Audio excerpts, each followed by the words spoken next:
Hey, you! Before you watch this, pause the video and subscribe to SemiPro right now. What's going on YouTube? Ryan back again with another video.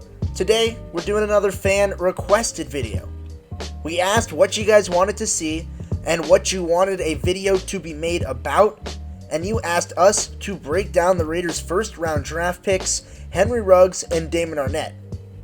If you guys want us to make a video about your favorite team or player, just comment it down below, and if we like the idea, we'll make it a video for you. The Raiders, they received some backlash for their picks with Ruggs and Arnette.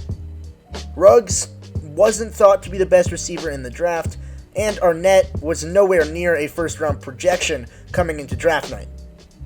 This isn't a new revelation for the Raiders.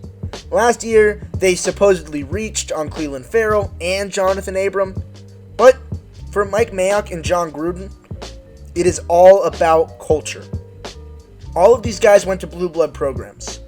Ferrell went to Clemson, Abram went to Mississippi State, which you could argue, but it is still an SEC school.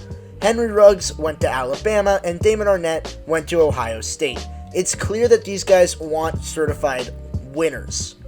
I think the Raiders are growing something very strong as far as the base for their team goes, and Ruggs and Arnette will fit into the team very nicely in my opinion, and really start to round out the roster. Vegas was missing a number one receiver from this depth chart. They thought Antonio Brown was going to be the guy last season, but that just didn't work out for obvious reasons. Ruggs has a real possibility to be that number one guy. It isn't a sure thing by any means, but Ruggs could be a Tyreek Hill type of player. Yeah, I know, everyone compares Ruggs to Hill, but that's his true upside.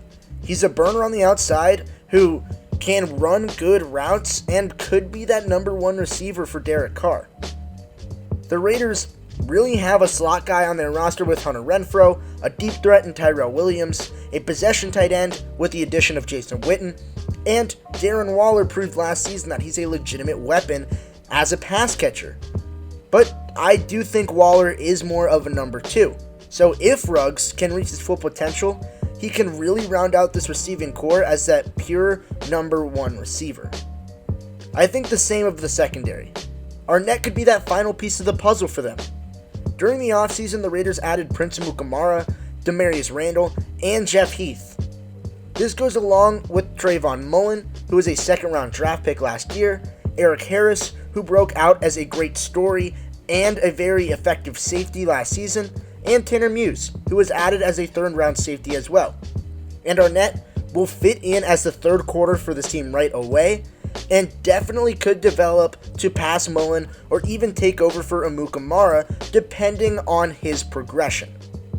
The secondary is filled with a lot of average players, and that brings a tremendous amount of depth. They don't have a true lockdown corner. Prince Amukamara was, and never will be that guy, and they don't have that true elite safety in the back end, but they do have a well-rounded secondary that I think complements each other very well and could end up being an underrated unit in the NFL.